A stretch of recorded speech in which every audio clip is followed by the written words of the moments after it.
zas telefon vyzvání, zas mě někdo uhání a připomíná mi, co dělat mám.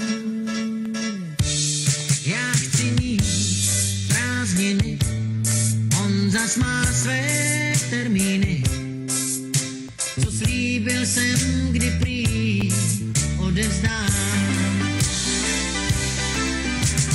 Mám to se ví, málem hotový, žádný strach, já to zvládnu, vždyť mě znáš, to se ví.